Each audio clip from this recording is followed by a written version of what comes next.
O impensável acabou de acontecer com a Rússia. Drones ucranianos atacaram mais uma vez, e a Rússia perdeu tudo o que estava tentando construir na Ucrânia ocupada. Putin achava que era impossível. A Ucrânia fez o impensável. Mas agora o verdadeiro problema para Putin é que o que a Ucrânia fez é só o começo. Algo pior está por vir, pois a Ucrânia preparou o terreno para o caos começar. Como? Vamos responder em minutos.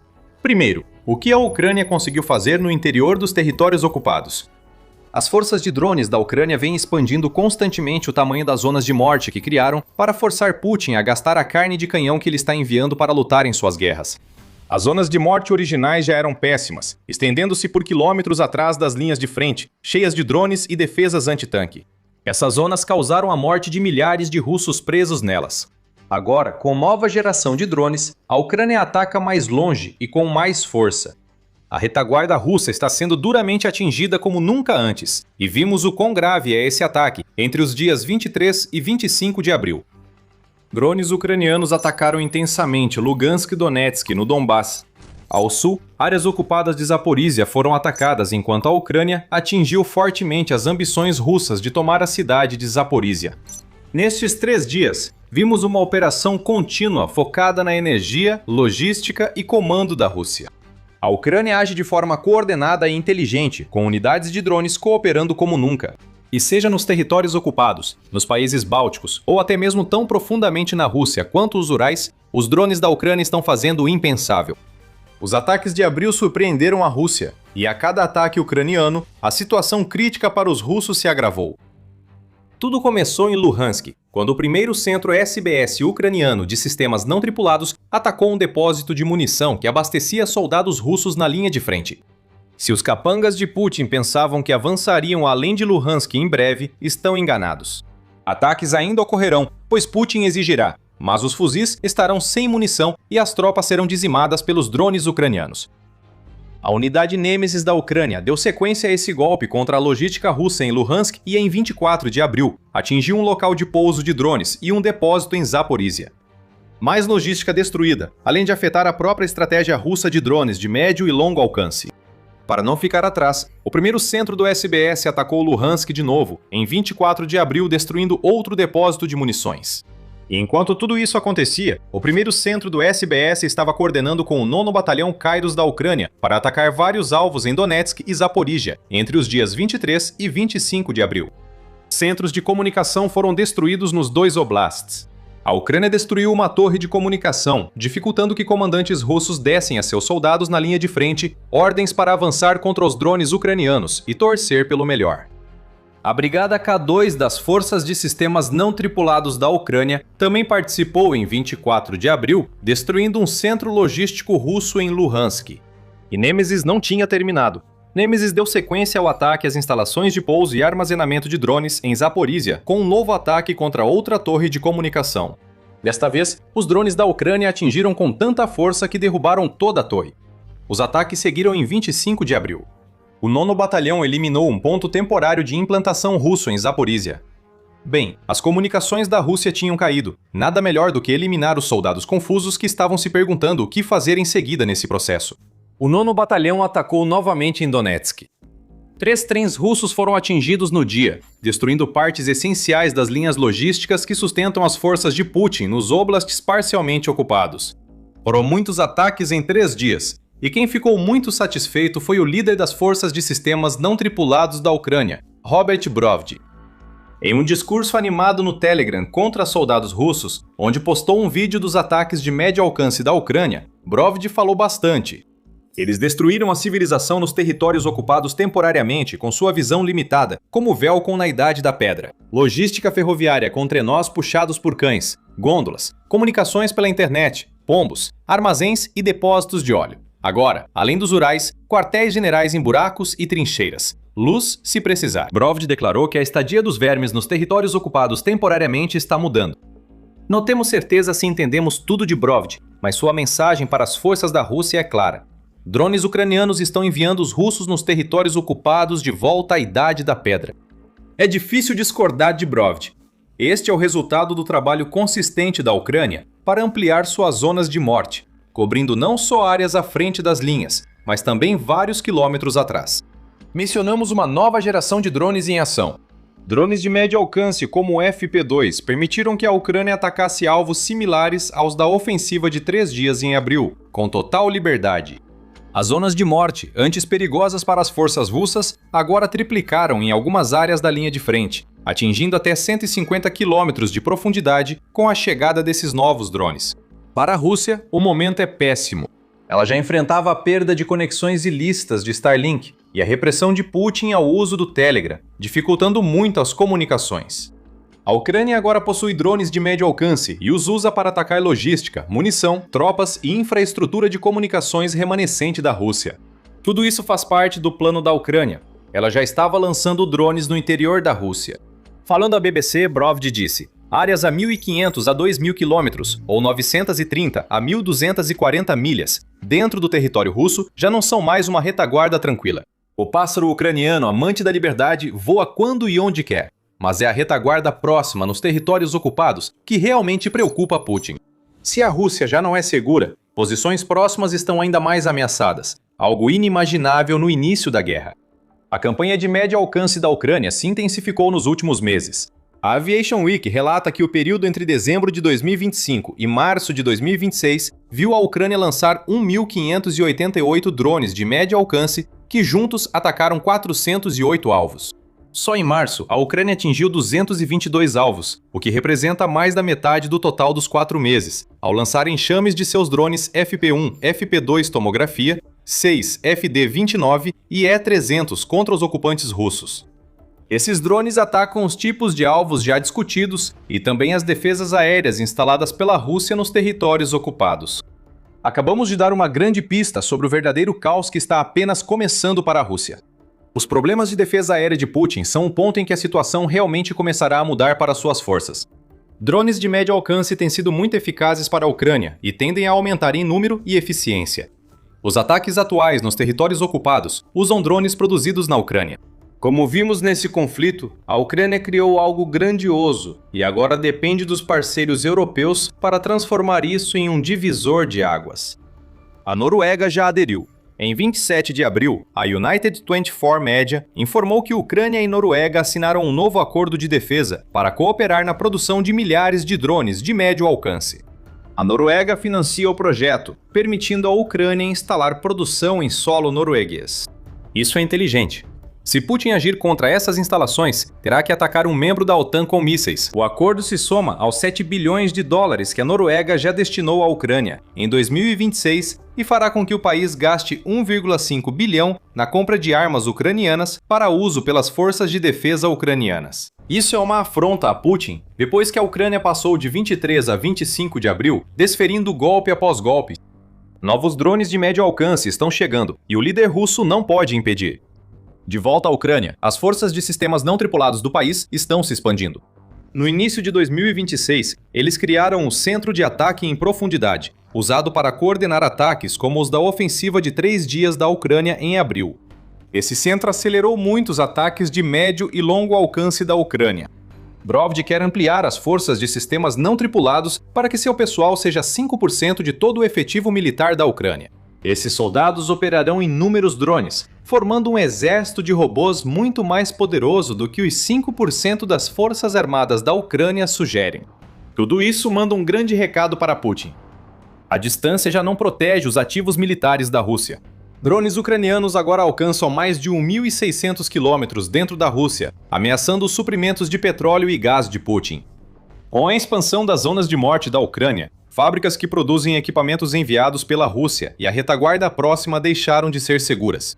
Drones destroem tudo em Donetsk e Zaporizhia, afetando uma linha de frente russa cada vez mais desorganizada e sem os suprimentos necessários para a ofensiva de primavera lançada por Putin. Já é puro caos para a Rússia na Ucrânia. O verdadeiro problema é este. O impensável já ocorreu com a Rússia, mas algo pior virá. Enquanto os capachos de Putin lidam com os constantes voos de drones ucranianos, enfrentam um problema que tornará esses drones ainda mais eficazes. Antes de falar do problema, lembre-se, você está assistindo ao The Military Show. Se esse é o tipo de análise que você procura, inscreva-se, pois explicamos tudo assim semanalmente. Neste momento, a Rússia está em crise, E essa crise vai muito além dos 3 dias de inferno que a Ucrânia acabou de impor às forças de Putin. Um dos principais motivos do sucesso dos ataques ucranianos de médio alcance é que, além de a Ucrânia ter criado drones para isso, a Rússia enfrenta a grande escassez das armas que deveriam impedir esses drones. Defesas aéreas da Rússia estão desmoronando por falta de mísseis.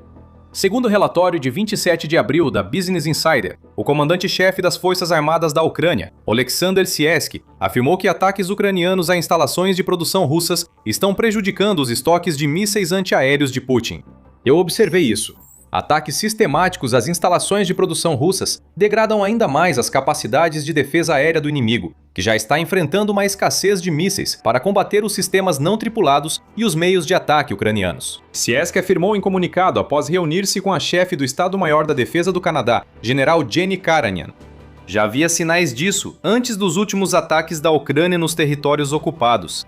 Em março, a United 44 informou que a Rússia enfrentava crise de mísseis antiaéreos. O relatório surgiu enquanto a Ucrânia conduzia uma campanha recorde e recuperava mais territórios do que havia perdido para a Rússia nas últimas semanas de fevereiro.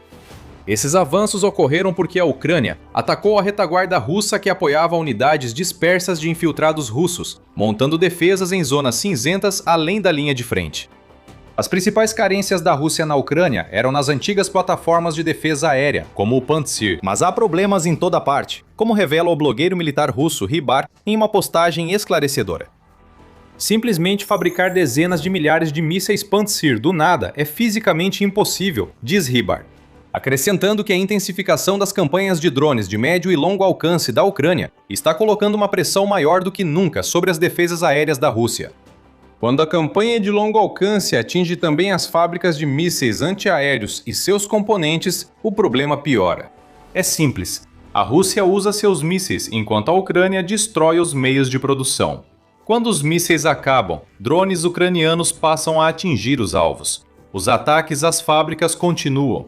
Esta é a degradação das defesas aéreas russas em tempo real. E os ocupantes em Donetsk, Luhansk, Zaporizhia e até na Crimeia sentem os resultados, causados por drones que já não podem ser detidos.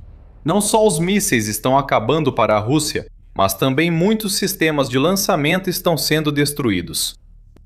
A Ucrânia intensificou sua campanha contra a produção russa de mísseis antiaéreos, com ataques de médio e longo alcance a sistemas de defesa aérea e radares.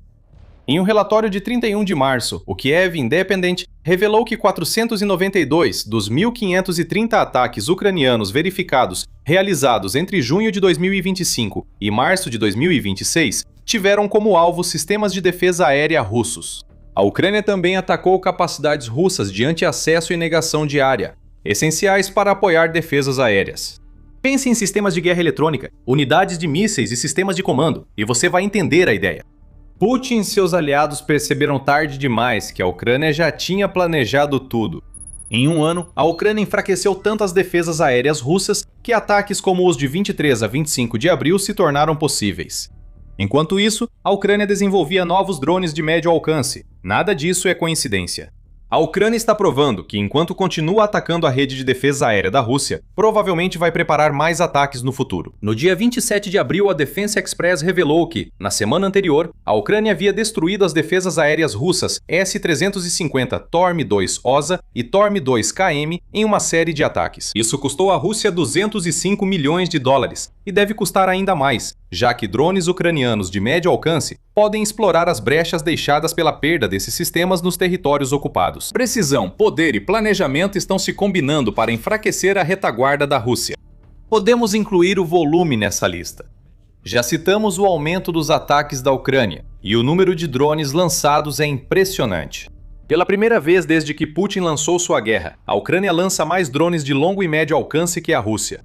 Em março, o Ministério da Defesa da Rússia relatou ter abatido 7.347 drones da Ucrânia. Use abater com ceticismo. A Rússia costuma dizer que destroços de drones ucranianos causam grandes danos à infraestrutura e ativos russos, e não os drones em si. Mesmo levando o suposto abate ao pé da letra, ataques ucranianos confirmados em março já deixam o total mais perto de 8.000. Enquanto isso, a Força Aérea da Ucrânia diz que a Rússia lançou 6.462 drones em março. A própria Rússia acabou se entregando. O Ministério da Defesa afirmou que a Ucrânia lidera no uso de drones de médio e longo alcance. Novamente, não é coincidência. Segundo o Pravda, os ataques de médio e longo alcance da Ucrânia aumentam há anos. Em janeiro de 2024, a Ucrânia lançou 110 drones contra a Rússia. Atualmente, esse número mensal não chega ao total de ataques em um só dia. Em março, a Ucrânia quebrou recordes ao lançar uma média de 237 drones por dia contra a Rússia. O alcance dos ataques da Ucrânia está se expandindo, embora também esteja se tornando mais específico. Os territórios ocupados eram menos atacados antes, pois a Ucrânia preferia usar seus drones de longo alcance contra alvos mais valiosos na Rússia, em vez de gastar seus estoques limitados em alvos dentro da Ucrânia. Agora, nenhum lugar é seguro para a Rússia. O crescimento no uso de drones ucranianos agrava os problemas de defesa aérea da Rússia, já que mais drones resultam em mais sistemas destruídos. A Rússia precisa gastar centenas ou milhares de mísseis de defesa aérea por mês, enquanto a Ucrânia intensifica suas ações. Mesmo que a Rússia consiga frustrar um ataque, a diminuição dos seus estoques de mísseis antiaéreos significa que ela continua vulnerável a ataques subsequentes. Há anos, a Rússia tenta derrubar a defesa aérea ucraniana com ataques em massa. Agora, a Ucrânia usa essa estratégia contra Putin, e o presidente russo só pode assistir ao caos se desenrolar. Sabendo que a produção de mísseis da Rússia está falhando e que sua rede de defesa aérea está sendo destruída, Putin tem feito ameaças. Ele não está satisfeito que a Ucrânia esteja assinando os tipos de acordos que está assinando com países como a Noruega. O Ministério da Defesa da Rússia deixou claro em abril: consideramos essa decisão um passo deliberado, que agrava a situação militar e política na Europa e transforma esses países em retaguarda estratégica para a Ucrânia. O porta-voz favorito de Putin, Dmitry Medvedev, citou uma lista de alvos potenciais na Europa que podem sofrer consequências imprevisíveis se o apoio à Ucrânia não for retirado. São ameaças vazias, como Putin e seus comparsas fazem há anos. Nada vai acontecer, como não aconteceu nada com as várias ameaças da Rússia nos últimos 4 anos. Vale ressaltar que o acordo da Noruega com a Ucrânia foi anunciado depois que a Rússia fez seu mais recente rodada de ameaças, o que diz tudo o que você precisa saber sobre o quanto as tentativas fracas de intimidação de Putin contra os parceiros da Ucrânia estão funcionando para ele. Mas isso é tudo que Putin tem agora. As defesas aéreas russas estão desmoronando, e a Ucrânia fabrica os tipos ideais de armas tanto internamente quanto com seus parceiros para explorar isso. De 23 a 25 de abril, a Rússia viveu um pesadelo nos territórios ocupados. O impensável está começando. Com os danos aumentando e a Ucrânia atingindo repetidamente alvos da máquina de guerra de Putin, um caos iminente ameaça o futuro da Rússia. Para os fantoches de Putin na linha de frente, isso só trará mais mortes e destruição, pois continuam sendo enviados para zonas letais em constante expansão. A destruição em 3 dias de ativos russos importantes nos territórios ocupados não é a única grande conquista recente que a Ucrânia pode mostrar a Putin. Na Rússia, o petróleo queima, enquanto um enorme incêndio consome o principal sustentáculo econômico do país. Os drones ucranianos voltaram a atacar. Veja nosso vídeo sobre os ataques da Ucrânia ao petróleo russo por todo o território de Putin. Se gostou do vídeo, inscreva-se no The Military Show para acompanhar os últimos sucessos da Ucrânia contra as forças invasoras de Putin. Obrigado por assistir.